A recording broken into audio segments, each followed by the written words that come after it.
Suffering is grace. It's grace. At the moment we realize that suffering is grace, then we don't have to suffer anymore.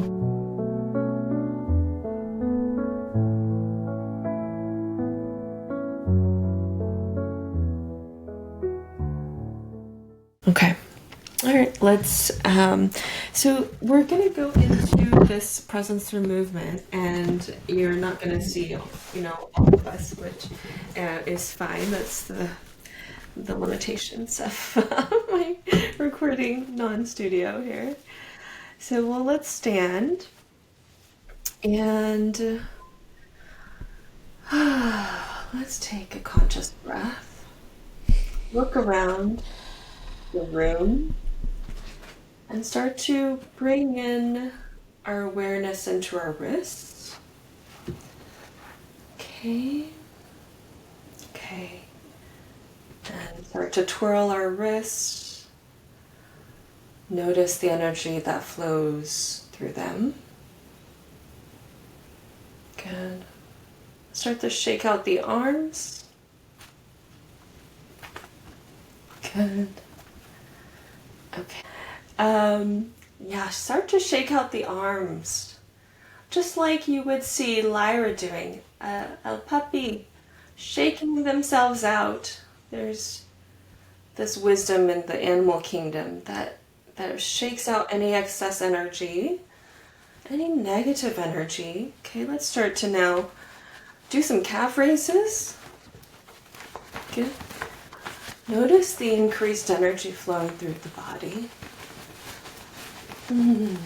If you have done this presence through sequence before, I also invite you to let's remove any expectation around the next aspects of the sequence that are coming, even when you're very aware of what it is. Okay, now let's do some jumps. Some big shakes and jumps through the arms. Really shake out the arms as though you're shaking out any negative energy. Invite it to come out through around the organs as well. Good. Notice how the momentum of the mind has settled.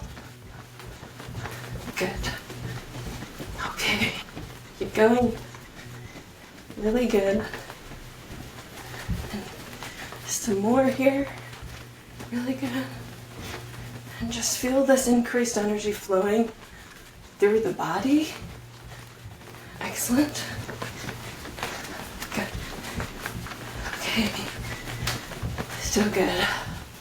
And just how deep into presence you want to go depends on we want to really tire ourselves out and really get rid of this. Yes. Any accumulated energies. Good. Okay, now let's go into calf raises again. From the jumps instead, let's go into calf raises now. Keeping the arm shaking. Now slowing down the calf raises now. And slowing down the arm shaking. Let's now close our eyes and stand still. Going now into bamboo pose. Notice the increased energy flowing through the body. Notice the sensation of the body. Relax your bottom. Relax your belly. In bamboo pose, the essence of bamboo is that we allow this inner spaciousness such that anything that comes into one side of the bamboo flows right out to the other side. And we return to the present moment. Sense now that spaciousness that's within and how our mind has settled further. Feel our feet rooting deeply into the ground, sensing that energy of the ground that can feed us and sustain us. Sense our crown reaching high into the sky. And our bamboo grows even wider and thicker. And we become just the spaciousness within the bamboo. All of our cells, and then the molecules and the atoms are that 99% of space,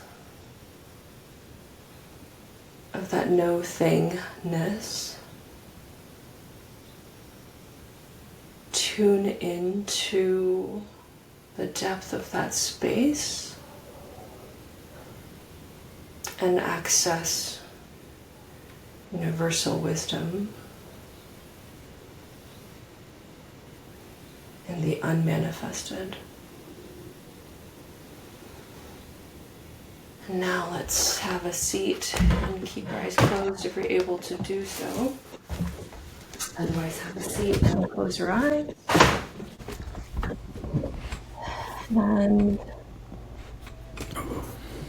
take some conscious breaths. Take your time to be comfortable here. Good. We'll breathe in for a count of 3 and a pause, inviting you again to listen deeply in the pauses. And then breathe out, exhale with a loud sigh, with as much vigor as you did, letting out the energies in our shaking portion.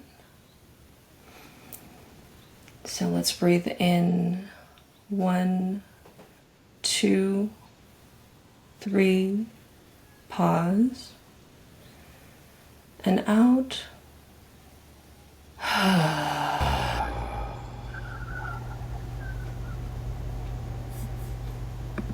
And in 1, 2, 3, pause, and out.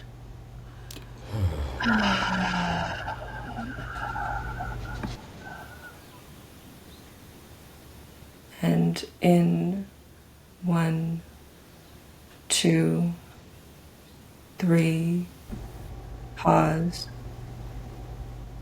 and out.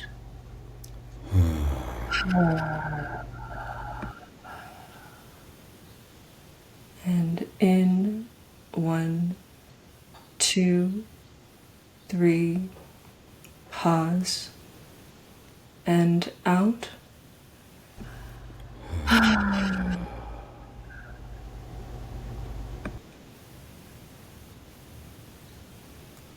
And in 1, 2, 3, pause, and out.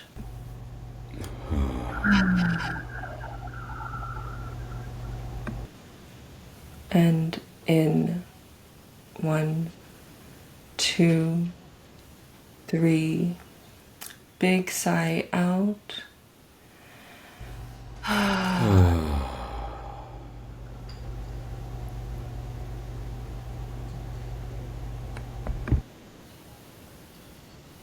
And keeping our eyes closed, notice the inner stillness that we have brought in just these few minutes. Sense the spaciousness within the body. Notice how the mind has settled.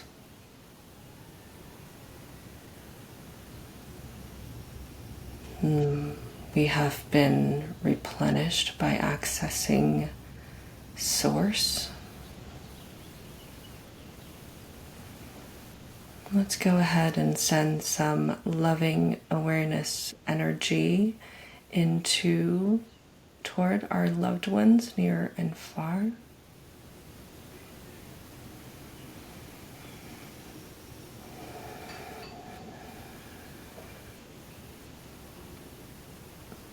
Good. Let's send some loving awareness energy to any leaders around the world, elected or non-elected.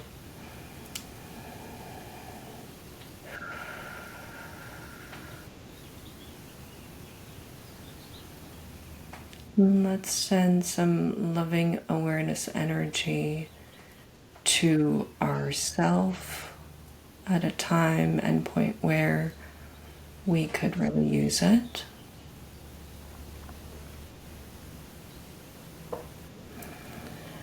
Notice the awareness of our body sensation and of our breath that we have brought in. Keep some awareness, some percentage of this awareness on your body or your breath as you go about the external world and your actions. The linkage between your awareness and your actions, your internal awareness and your external actions is able to keep you rooted in presence, informing your actions with wisdom so that they can become skillful, right action. And knowing that it's always accessible whenever you come back to a single conscious breath. And when we are ready, let's gently open the eyes slightly and cast our gaze first on the ground. Taking our time to readjust to the external world, keeping our rootedness within.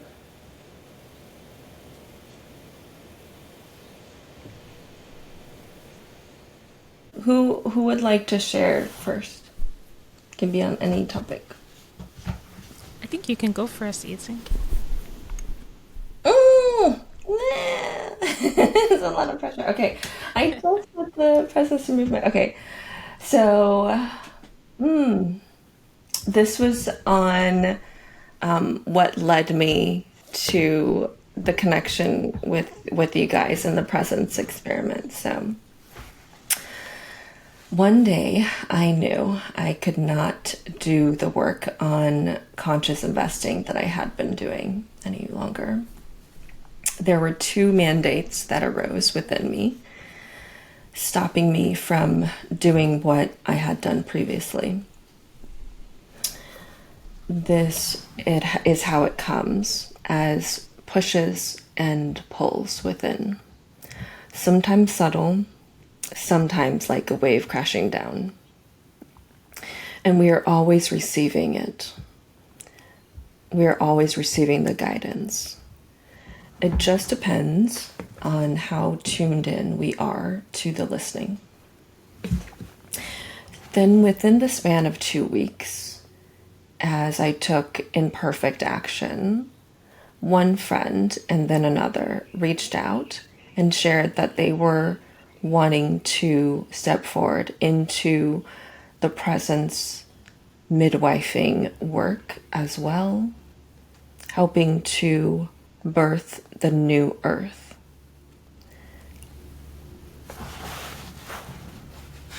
I have significant expenses as a real estate investor, and at this time my properties are not stabilized. So while there's some income, there are a lot more expenses. When the two friends met with me, one came in as a potential client. Through my connection to presence, I quickly sensed that something else was to be born through our work together, rather than working on conscious investing and gaining a client.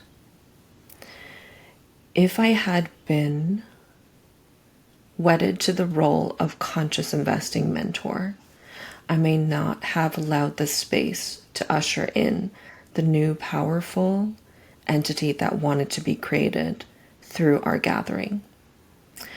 I might have tried to force through something just to align with what I was accustomed to bringing in to interactions, or to make a buck, or to pay some burgeoning bills, or to tell myself that I had a bird in the hand and anything in the future is not guaranteed. But I had been working on an abundance mindset for years, and I did not fall into that trap.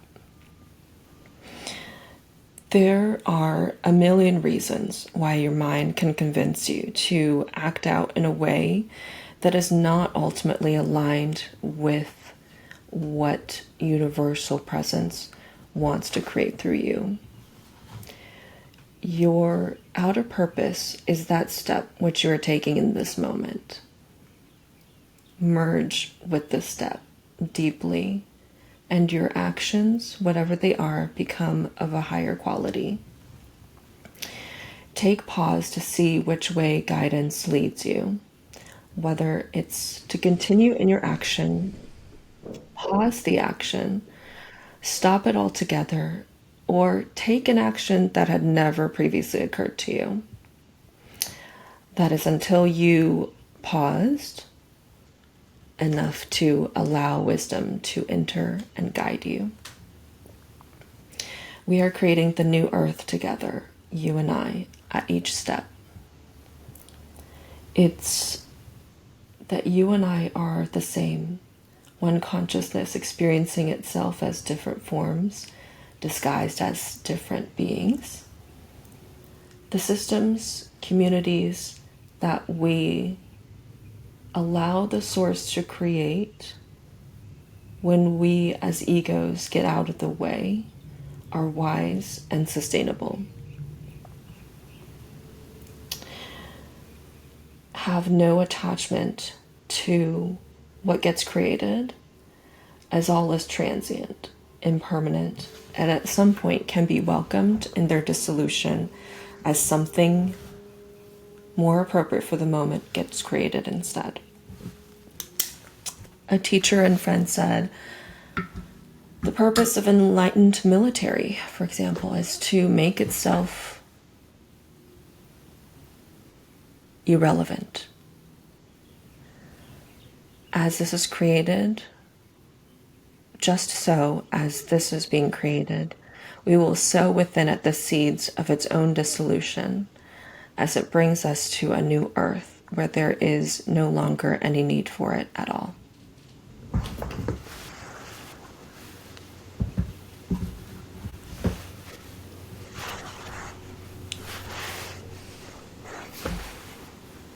Yeah, that was really beautiful. Thank you, Yiting. Thank you. I love just the very personal direction you took that, because it's ultimately, I mean, it's the paradox of this. Ultimately, it's the one consciousness, and it's showing up in these particular forms and manifestations, and yet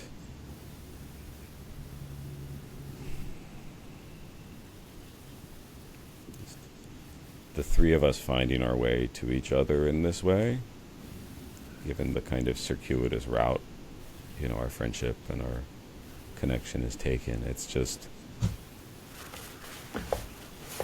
a reminder that what is showing up as inspiration or kind of an instinct or impulse in our individual life experiences is just different waves of one movement.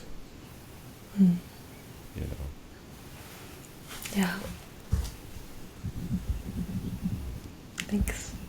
I can share a bit of excerpts from stuff I was writing. Like I said, this weekend was Passover and some other things. So I'll share a little bit from here and also from the kind of draft post I wrote for Substack, because I've been reading a couple things about this.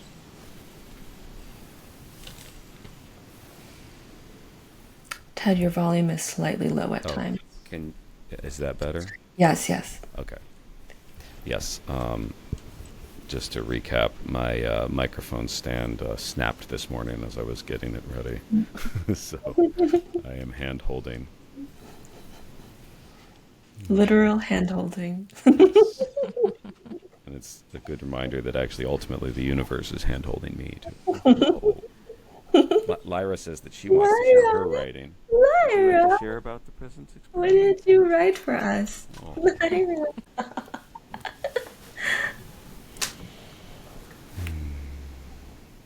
I know that most people are probably watching for their glimpses of Lyra, so it's always... Yes, I know. Lyra is the most popular.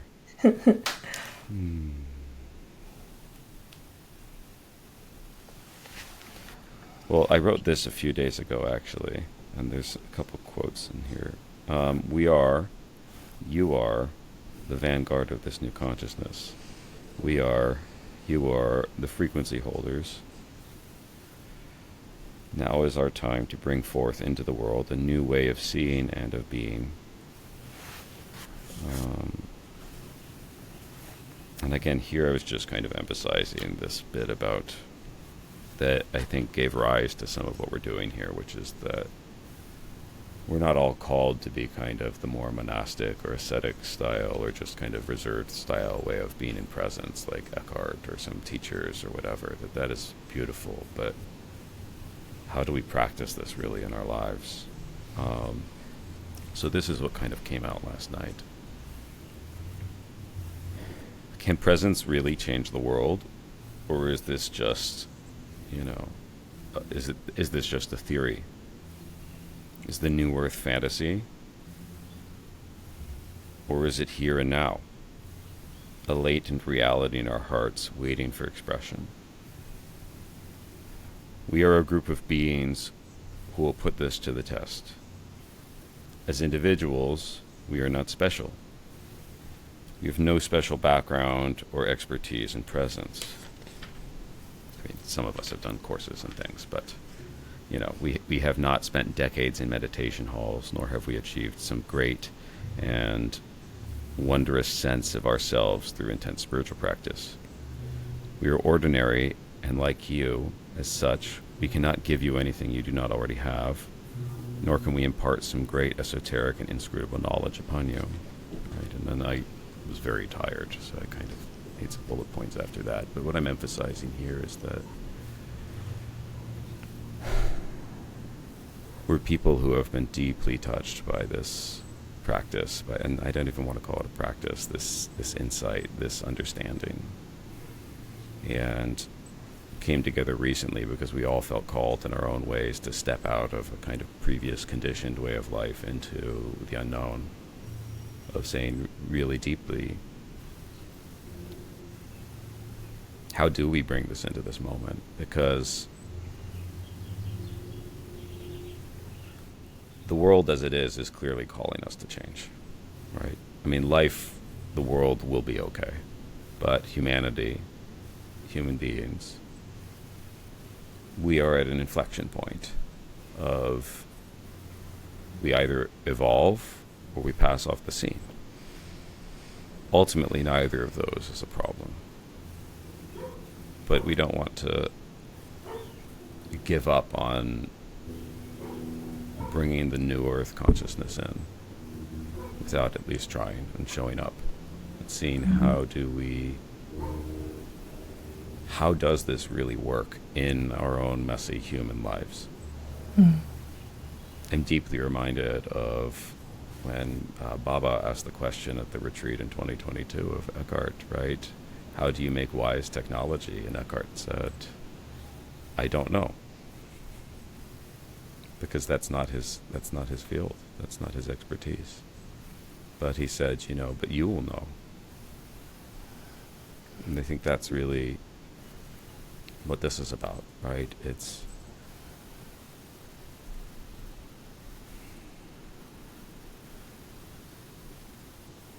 I'm not a guru on the mountaintop. I'm someone who's been called out of my kind of comfortable and yet uncomfortable career path into this space, this liminal space, this last year and a half or so, and then was inspired to reach out to Yiting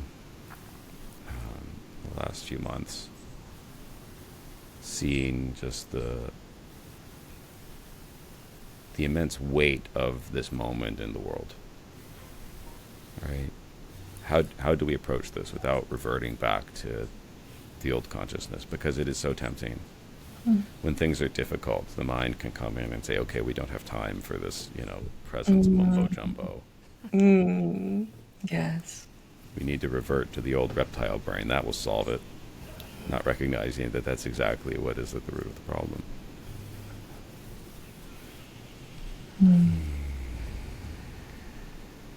So I do hope to write some more on this and kind of expand on that, because I think really what I feel is called here to do is to,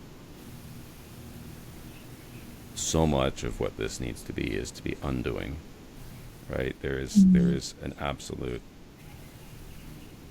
overabundance of content, of spiritual teachings, of groups, of like everything in the world. We're just flooded with more and more and more expansion and information, and now with AI you can turn the crank and machine generated at an exponential rate, right?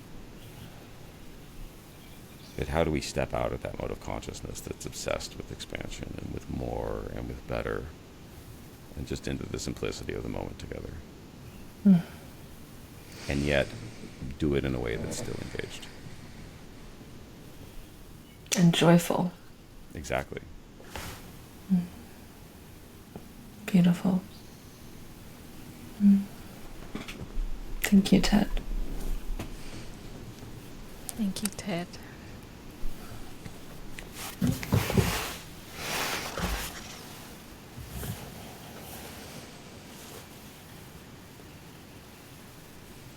I guess I could go next. Okay. So I wrote from a place of, what comes to me, or what comes through me when I think about what the presence experiment is. Can you hear me? Yes, wonderful. So I wrote, what is the presence experiment?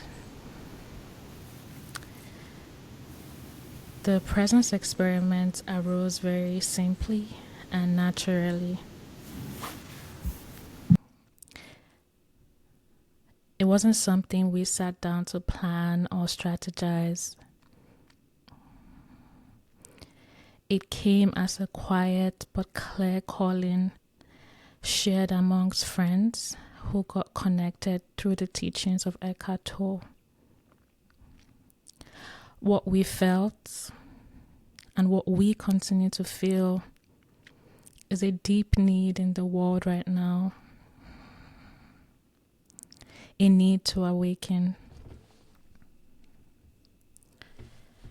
There's so much chaos, so much suffering in the world today.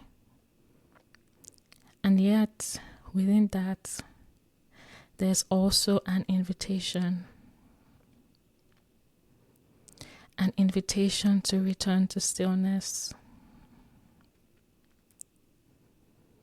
To remember presence. to reconnect with what is real within us. The presence experiment is our response to that invitation. Because the truth is, we don't change the world by trying to fix the world. We change the world by awakening ourselves, by deepening presence within ourselves, by realizing who and what we truly are beneath the layers of thoughts, identity, and our story. And from there, a new world begins to emerge. A new earth, not as a far-off idea or a dream or a fantasy, but as a lived reality rooted in now.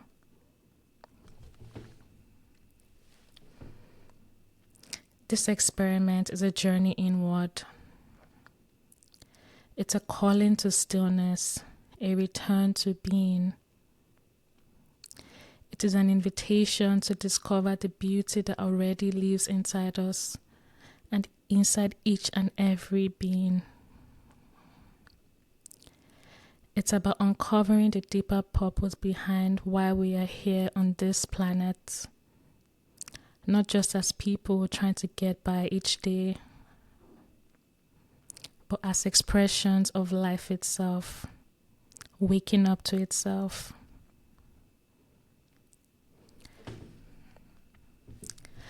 Along the way, we begin to face the questions that presence naturally brings to the surface. Who am I? What is this sense of me that I think I am? What is this pain that causes me to suffer? How do I find peace and happiness? Not just when life is easy, but in the very midst of challenges, uncertainty, and suffering. Because life is challenging. It's challenging for everyone. But presence offers us a different way to meet life. Not by avoiding the hard parts, but by allowing them to be as they are and resting in awareness that is already whole and that we are. This podcast is our living, breathing experiment in doing just that.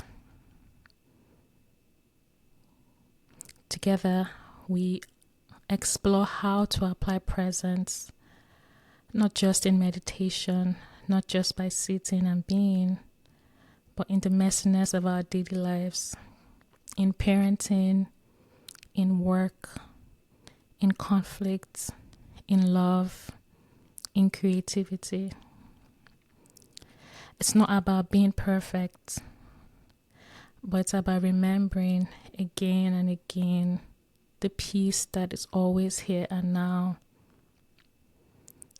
the stillness beneath the noise, the light that we are. Thank you. Can I clap? Wow, Annie, that was beautiful. So beautiful. I felt the transmission in what you wrote. Thank you. I hear birds. Yes, I heard them too. How wonderful. Mm-hmm. They're also clapping. Mm-hmm.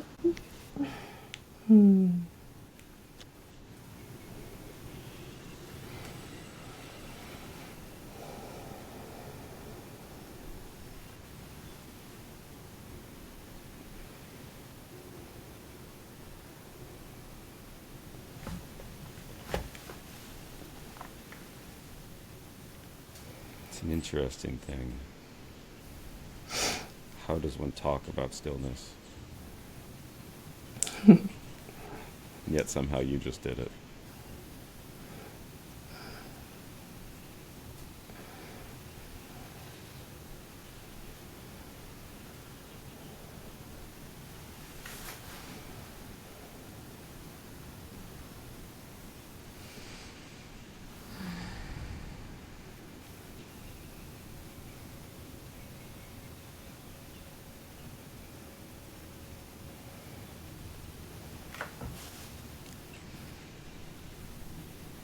say it's very, very easy. I mean, Eckhart talks about this. As soon as you start working on the level of symptom, right, very easy to get wrapped up in trying to fix whatever. And then it's very easy to create this world that is out there with all these unconscious people in it doing all these unconscious things, and forget that the world is just the aggregate of our, I mean, it's more than this, but it's the aggregate of our individual levels of consciousness. And I like the word level per se. It's not like some are better or superior, but some are certainly more functional. And that in myself, the greatest offering that I can make, that we can make, is to step into that stillness, that knowing, that presence, and speak from there, act from there, live from there, imperfectly, because that's our real contribution. And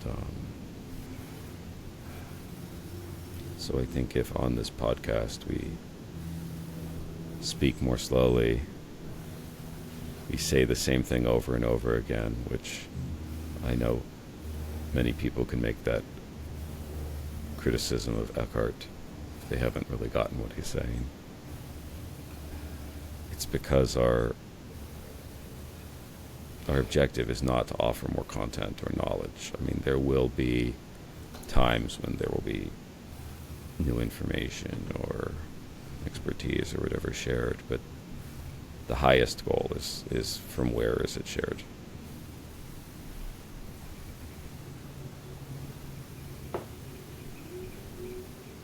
So thank you for that, Annie. Mm-hmm. Yeah, and the realization of our beingness, yeah, like it's every time I remember, it's just so beautiful. It's like that's really our purpose on earth. Like that's really why that's why we are here in this moment. And by realizing our beingness, by embodying, like being who we are, and there's really nothing to, like, we don't have to like read another book or attend another course, or yeah, it's just here and now. It's literally, it's this moment, like hearing, speaking, smelling, breathing, being here now. We are that space. Like we are the canvas in which like the painting of life is being drawn, and the painting or the canvas wants to awaken or is awakening, right? And the beautiful thing is when each and every one of us does, somehow it awakens, like the collective also awakens. We might not even know, like this moment, we don't even know what impact or what ripples this moment is having in the collective, right? It's like just by sharing this moment, by being here now, by being present, we, yeah, like like every time we heal the world, right? We, and not in a savior kind of way, right? Like we're not, like it's not, yeah, it's not our forms, right? It's just consciousness, it's just presence, and that's why we were born. Like every other thing is secondary, like discovering discovering our beingness, discovering, and it's beautiful. Very, like it's very beautiful. And like life is messy and it's hard, it's challenging. It's like, oh boy, like yeah, I have bills to pay, but like oh, but my partner isn't blah blah blah blah blah, or blah blah blah. Like yes,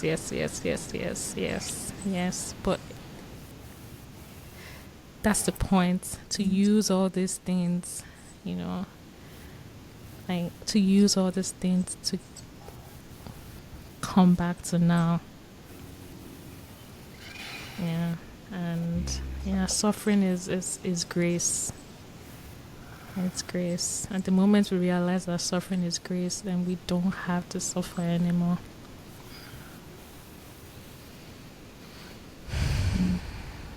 Yeah.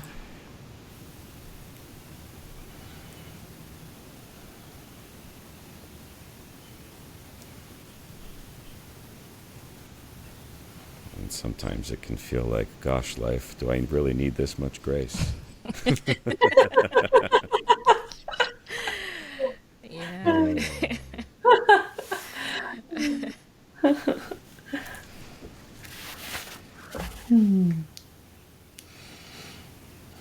So wonderful to be here with you.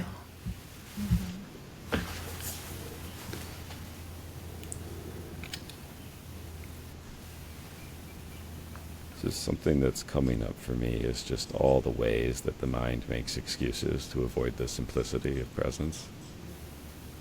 Like, it's very fascinating. The mind has this tremendous kind of sunk cost bias of, well, you've already been kind of up in the mind for this long, so you might as well stay there. You know? It's so I say that because, again, for anyone listening, as we lean into this journey together, right? Like, if you're resonating with anything you're saying, you're ready enough to start applying this. Right? It's not required to have some massive awakening, you know, like Eckhart or someone like that, to be able to start leaning in. I mean, that's very rare. If that happens, wonderful. But what's even more important for most of us is just the mini awakenings, because it really is. Every time, for me, I step out of the ego mind, it's like waking up right into the world. Right? It doesn't have to be some big, white light experience. Like on this call today, right? This has been a bit of a stressful weekend and a stressful time, and I could see just how my energy shifted listening to your piece, Annie. Right? And it's so subtle and yet so deep, right? That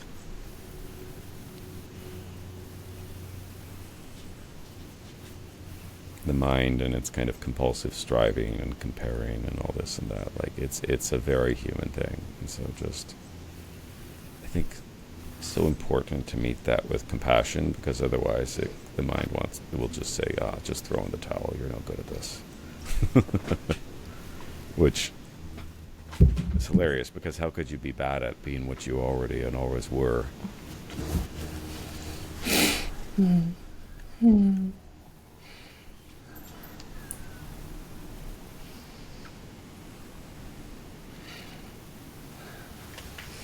Yeah, the mind is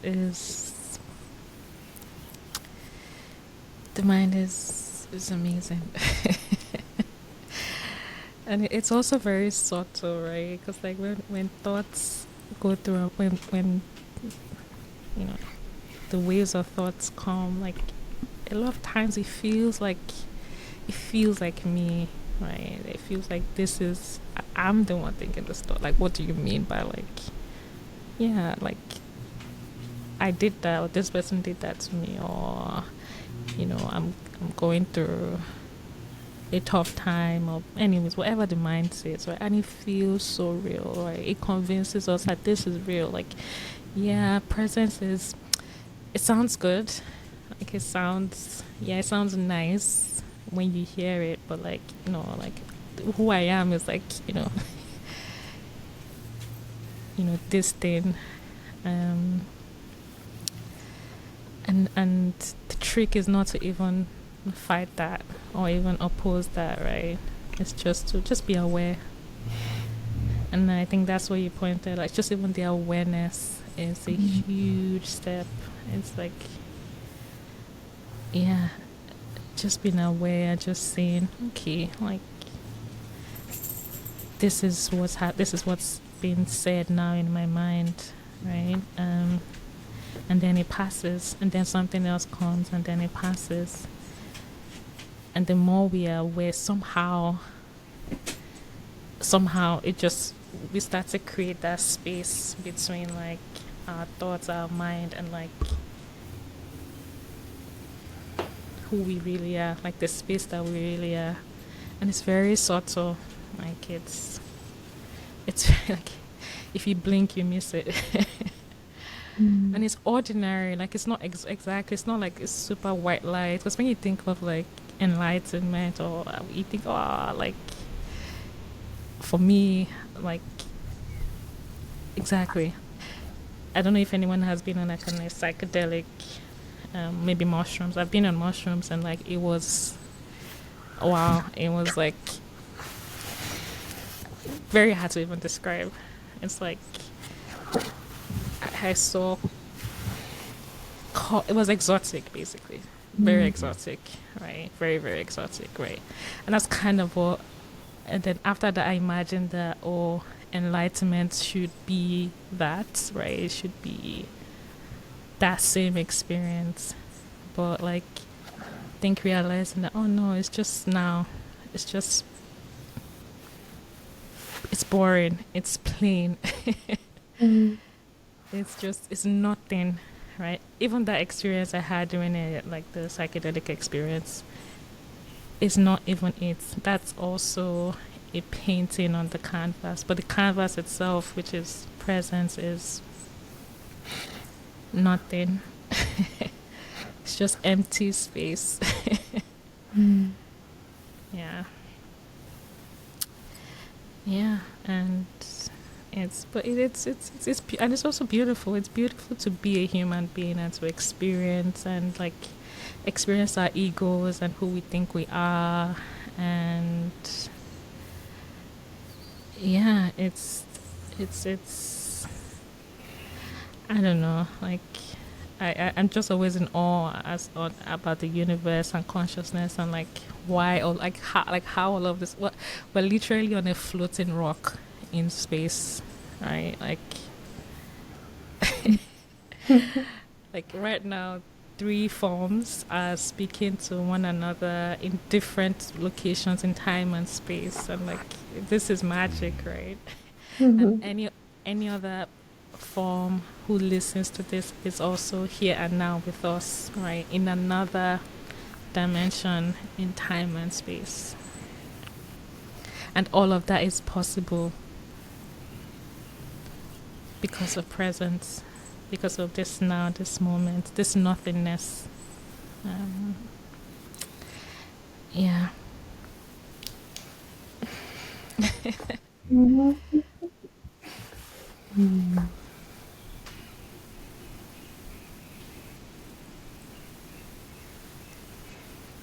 I just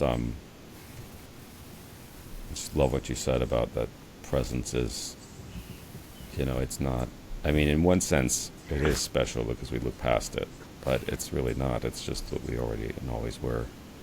And I think that's what was kind of coming to me as I was doing some writing, to emphasize kind of my ordinariness, our ordinariness. It doesn't mean that nothing significant is happening here, right? This is, I feel, a significant movement of consciousness that's coming through us and coming through many people, right? We're just trying to lean into it in whatever way feels like this is our part to play, right? But that it's just being an ordinary human being that recognizes that that's the role. You play the role as well as you can. Just don't take it too seriously. Yeah. Because, yeah, it'd be very easy to put limits on presence and all that. Oh, that's great. I can live that way when I have $5 million in the bank and I don't have to worry about anything. Oh no, inflation happened. Now I need $8 million. Like, so the mind will always come up with reasons why. Oh, that the presence. That's nice. That's a nice to have.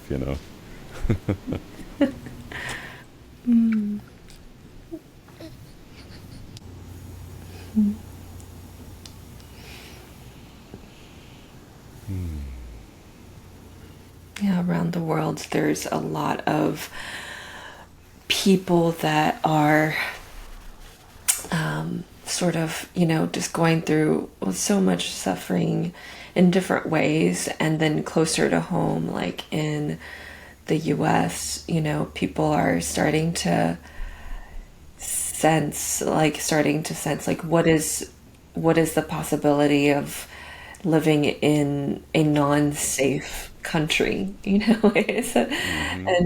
and a lot of sort of our identities and the egoic attachment to identities are coming up, and it could be leading us down a path of like being more fearful, like it did for me at one point, and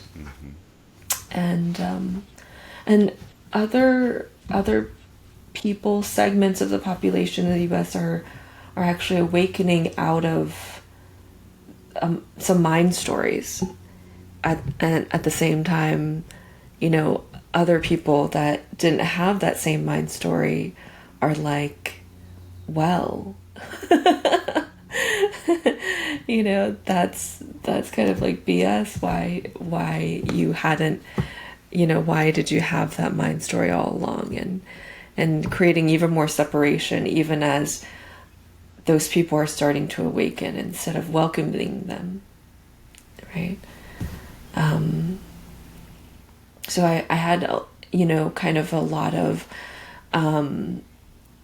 thoughts arise around egoic, identity, and what this moment presents as an opportunity to go beyond that.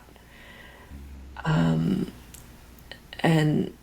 certainly for those of us who, maybe feel like we're either in touch with presence, or even that teaching comes through us, that egoic identity that, as we allow the ego to be shredded away using that sort of more advanced practice, we could just put on massive more chunks of ego because we're thinking of our superior, or we're noticing some superiority, in terms of, the spiritual ego just building, like, well, I didn't have an issue with thinking that. But it's an interesting time because it's really different identities, different egos being pitted one another. And I mean, it's always been like that as well. So it's a collective opportunity to see that we are all one consciousness, that there is no other.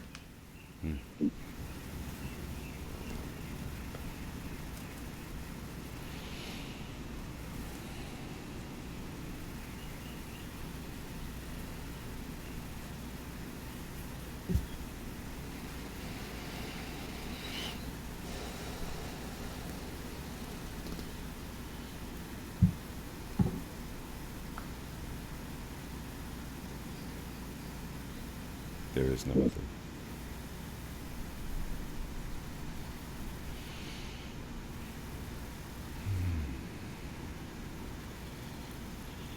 I think that might be a good note to close on. To remember that, yes, in one level, there's these three of us who were called to express consciousness in this form, and yada yada. There's all these people and egos and all that, and this is all just a manner of speaking. There is no other.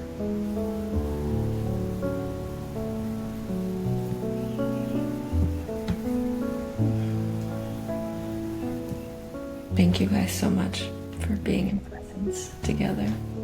Thank you.